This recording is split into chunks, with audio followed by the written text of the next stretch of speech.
27절에 그 요압의 반응은 하나님을 살아계심을 두고 맹세하노니 여기서 중요합니다. 내가 말하지 아니하였더라면 무리가 아침에 각각 다 돌아갈 것이요.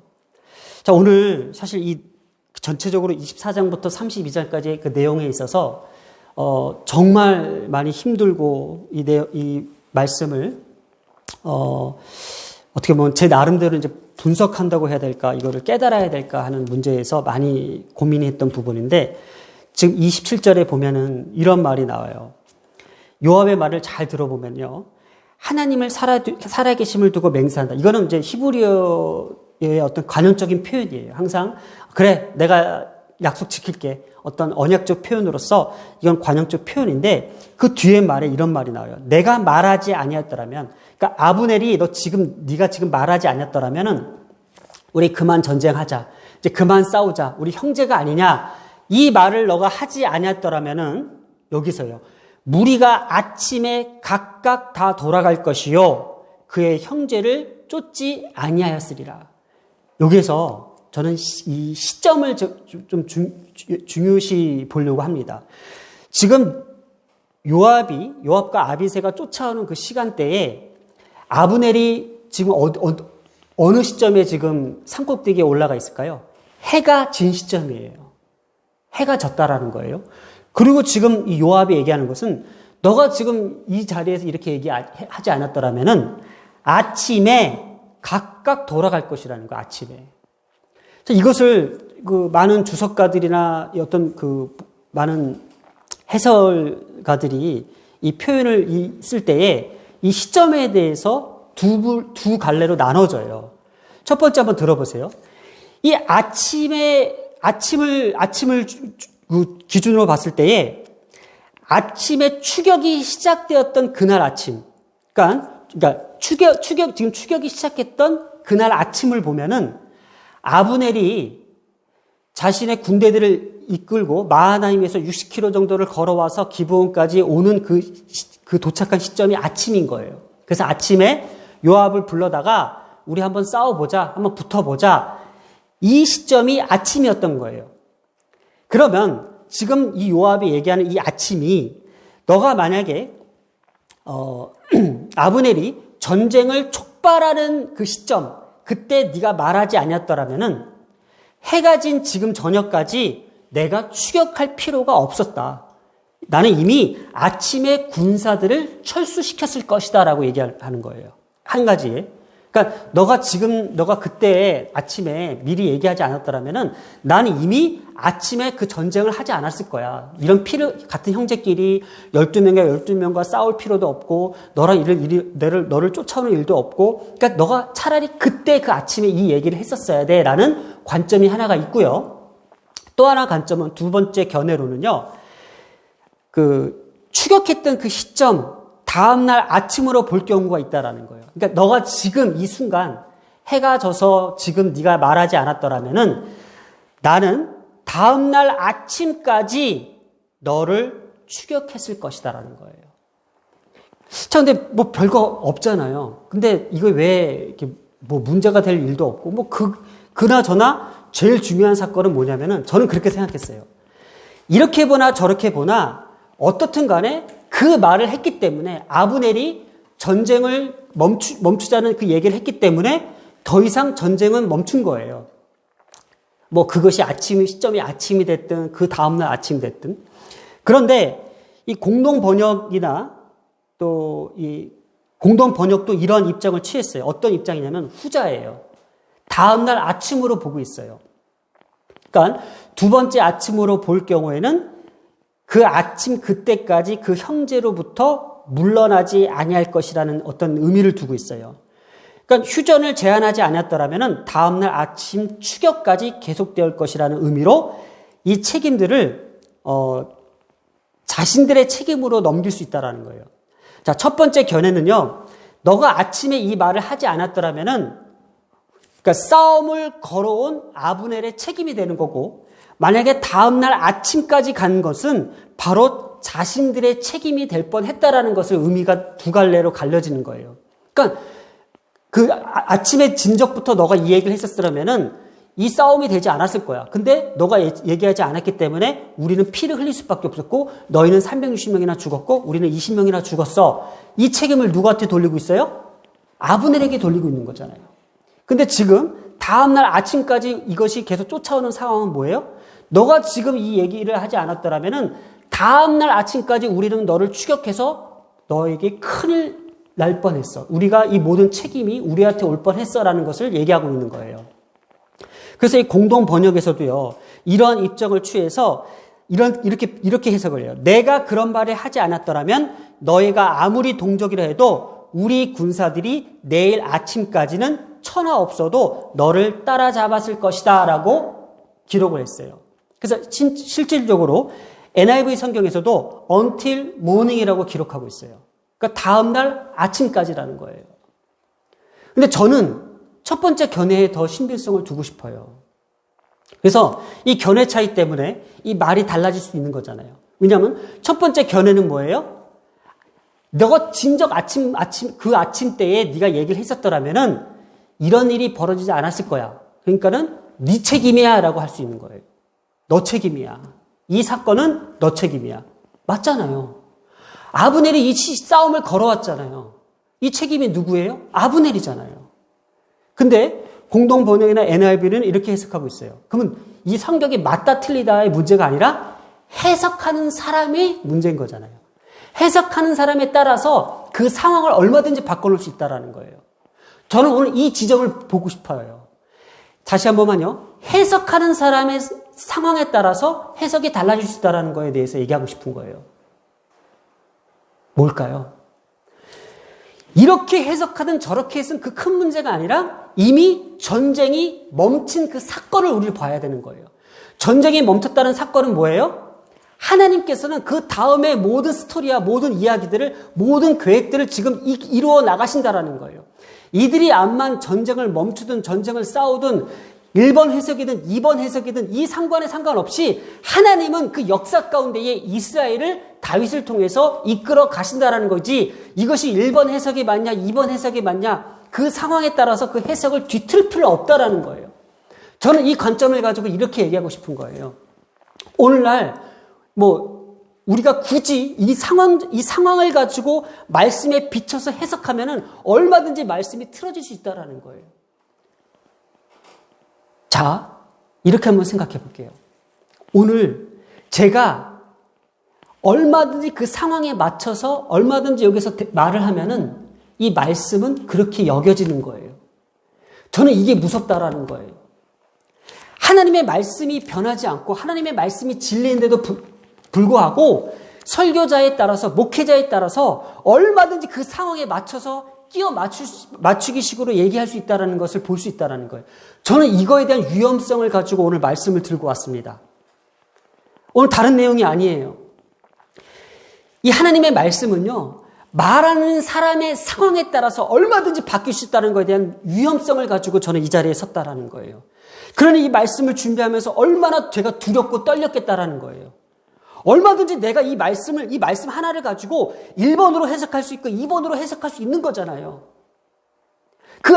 똑같은 아침을 기준을 두고 다음날 아침인지 오늘날 아침에 따라서 그것이 누구의 책임이고 누구의 책임인지를 바꿀 수 있다는 거잖아요. 오늘날 이 사회가 그렇잖아요. 오늘날 우리가 살아가는 이 시대의 어떤 상황들이 다 그렇잖아요. 그 말 한마디에 따라서 어떻게 해석하고 어떤 입장에 따라서 서로가 다른 진영에 있을 수 있다는 거예요. 자, 이걸 이렇게 볼게요. 제가 다녔던 교회가 있었습니다. 제가 어렸을 때부터 20년 가까이 신앙생활을 했던 그 교회는요, 강남구 대치동에 있는 교회예요. 그래서 그 교회는요, 저는 그 당시에 아파트가 30평대 아파트가 그 토마토 밭을 갈아서 세운 아파트가 아파트였는데 그때 당시에 제가 기어오른 3천만 원짜리 아파트였어요. 그러나 지금 17억, 20억까지 가 있어요.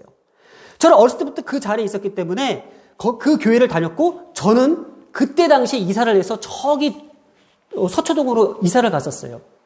자, 그런데 그 교회 안에서 벌어지는 현상이 뭔지 아십니까? 축복에 대한 개념이 하나님의 말씀의 개념이 아니라 거기에 살았던 사람들은 다 부자가 돼 있어요. 그래서 다 축복받았어요. 그 교회 다니는 사람들은 다 축복받았대요. 왜냐? 땅값이 오르고 거기 있는 사람은 다 부자가 됐대요. 그러니 거기 있는 사람들 다 부자가 되는 어떤 부의 개념이, 하나님의 축복의 개념이 다 물질적 축복에 갇혀 있어요. 그러니 하나님의 말씀이 그들의 상황에 따라서 이렇게 되는 거예요. 그래서 우리 집 같이 그곳을 떠나서 집값도 안 오르고 빚더미에 오르는 우리들은, 나 같은 경우는 축복받은 사람이 아니고 저주받은 사람이 돼버린 거예요. 그게 우리 교회의 현실이었어요. 우리 집은 저주받았고 남들은 그 아파트에서 다 승승장구한 사람은 축복받은 사람이 된 거예요. 그럼 제 입장에서 뭐예요? 나는 그 교회를 다니면서 뭐가 됐어요? 뭐가 됐을까요? 그러나 저는 그 어린 나이에, 제가 대학교 4학년 때까지 군대 갔다 와서 27살까지 그 교회를 다녔는데, 그분 제 입장에서는요, 제 부모는 뭐가 되는 거예요. 그런데 저는 그 하나님의 말씀을 믿었어요. 뭘 믿었는지 아세요? 나는 하나님께서 내게 축복한 그 상황은 많은 20억짜리 아파트를 등에 짊어지고 산 사람들의 축복의 가치가 아니라 예수 그리스도가 나의 구원자시고 죄인된 나를 십자가를 통해서 나를 구원하신 그 예수 그리스도를 난 믿고 있는 그 하나님이 나의 축복이라고 봤어요. 비록 가난하고 비록 등록금 낼 형편도 안 됐지만은 그 대학 시절 때에 그 골방에서 눈물을 흘리면서 기도했던 건 뭐냐면, 나를 구원해 주신 그 예수 그리스도가 나의 주 하나님이시고 나는 그 하나님의 축복받은 자녀라는 것을 나는 확신하고 살았다는 거예요. 난 그 말씀을 믿었다고요. 내 상황에 따라서 내가 부하든 내가 가난하든 내가 병들었건 내가 건강하든 그 상황에 따라서 내 말씀의 기준과 축복의 개념이 바뀌는 것이 아니라, 내 기준은 내가 상황에 따라서 내가 이 말씀을 바꾸고 뒤집는 것이 아니라 이 말씀은 변하지 않는다라는 거예요. 오늘날 중요한 건 뭐예요? 하나님의 역사는 바뀌지 않고 하나님의 뜻은 변하지 않는다라는 거예요. 예를 들어서 다시 한번 설명해 볼게요. 예수님께서 십자가에 못 박혀 돌아가실 때에 침뱉음을 당하시고 돌멩이를 채찍에 맞으시고 사람들이 돌멩이를 던질 때에 얼마든지 그 상황 속에서 자신의 뜻을 펼칠 수 있었어요. 그러면 예수님은 왜 가만히 있었을까요? 예수님께서 왜 가만히 있었을까요? 그걸 우리는 알아야 되는 거예요. 제가 한번 말씀을 읽어드리겠습니다. 구약성경 이사야서에 이런 말씀이 있었습니다. 이사야 선지자가 예수님께서 이 땅에 오시기도 전에 이런 예언을 했습니다. 그냥 읽어보겠습니다. 이사야서 53장 7절입니다. 그가 곤욕을 당하여 괴로울 때에 또 그의 입을 열지 아니하였으며 마치 도수장으로 끌려가는 어린 양과 털 깎는 자 앞에서 잠잠한 양같이 그의 입을 열지 아니하였도다. 그의 곤욕은 신문을 당하고 끌려갔으나 그 세대 중에 누가 생각하기를 그가 살아있는 자들의 땅에서 끊어짐을 마땅히 형벌받을 내 백성의 허물 때문이라 하였으리요. 10절입니다. 여호와께서 그에게 상함을 받게 하시기를 원하사, 하나님의 뜻이었죠. 여호와께서 그에게 상함을 받게 하시기를 원하사 질고를 당하게 하셨은즉 그의 영혼은 속건 제물로 드리기에 이르면 그가 씨를 보게 되며 그의 날은 길 것이요 또 그의 손으로 여호와께서 기뻐하시는 뜻을 성취하리로다. 바로 이거예요. 예수님께서는요, 이 말씀을 지키시고 이 말씀 그대로 그것을 뜻을 행하시기 위해서 십자가에 입을 다물고 올라가셨던 거예요. 오늘날요, 저는 이것을 강조하고 싶은 거예요. 많은 설교가 쏟아지고 있고 많은 교회에서 축복을 얘기하고 많은 교회에서 복음을 얘기하고 있지만은 진정한 복음은 이 말씀을 내 상황에 맞춰서 비비 꼬는 것이 아니라는 거예요. 저도 그래서 이 자리가 너무 이제 두렵기 시작했어요. 얼마든지 이 한 가지의 말씀을 가지고 성도들 많이 없지만은 얼마든지 내가 이 말 한마디가 그 상황을 바꿀 수 있잖아요. 말씀을 비틀 수 있다라는 거예요. 그런데 희한한 게요, 말씀을 비틀고 비틀수록, 말씀을 더 첨가하고 더 뻥튀기 할수록 성도들은 더 몰리기 시작하고 성도들은 더 거기에 엎어지기 시작한다라는 거예요. 그게 오늘 현실이에요. 저는 그래서 그게 안타까웠어요. 차라리 입 다물고 있는 게 낫겠다라는 생각도 드는 거잖아요. 예수님께서는요, 하나님의 이 말씀을 지켜내시기 위해서 묵묵히 돌멩이를 맞으셨던 거예요. 오늘날 교회도요, 돌멩이를 맞더라도 이 말씀을 지켜내는 그 사명이 필요한 거고, 우리 또한 그 말씀을 받아들이고 그 말씀을 들을 때에 내가 필요한 말씀, 내가 은혜되는 말씀, 나한테 흡족한 말씀이 아니라 이 말씀 그대로 살아계신 하나님을 느낄 수 있어야 되고, 이 말씀 그대로 예수 그리스도의 십자가의 구원을 우리가 받아들일 수 있어야 된다는 것이 우리가 말씀을 듣는 자로서의 자세고, 그것이 이 시대의 교회의 사명이라고 볼 수 있습니다. 얼마든지 말은요, 얼마든지 가로낼 수 있습니다. 얼마든지 말은요, 우리 사람을 움직일 수 있습니다. 그러나 말로 안 되는 것이 있습니다. 하나님의 진리는 변하지 않습니다. 그냥 말을 바꾸지 않고 말씀 그대로, 상황을 움직이지 말고 모든 상황 속에서 우리는 접하는 것입니다. 다시 한 번만요. 내 상황이 이 말씀을 뒤집을 수 없습니다. 그냥 내가 고난을 받으면 그 고난 그 자체로 이 말씀이 우리 가운데 허락하신 겁니다. 내가 좀 부유하고 내가 뭐 일이 잘 풀렸다고 해서 그것이 마치 우리의 간증거리가 되냐. 간증은요, 왜 사람이 몰리는지 아십니까? 간증이 얼마나 위험한지 아십니까? 예수님의 말이 아닌 내 상황을 얘기하고 있고요. 조금 더 보태서 약간 각색하면 더 멋있게 보이는 게 간증이에요. 예수님이 없는 자기 이야기이기 때문에 사람들이 더 거기에 빠져든다라는 거예요. 예수님이 빠진 간증들, 예수님이 빠진 말씀들, 무슨 그것이 더 힘이 있겠습니까? 우리의 상황이 말씀을 바꿔가신 것이 아니라 말씀이 우리의 삶을 바꾸고 말씀이 우리의 상황들을 이끌어간다는 것을 우리는 바로잡고 그 말씀대로 살아가야 된다는 것을 우리는 알아야 된다는 것입니다. 기도하겠습니다. 사랑과 은혜가 많으신 하나님 아버지, 오늘도 주님의 말씀대로 이루어 주시옵소서. 예수님의 이름으로 기도드렸습니다.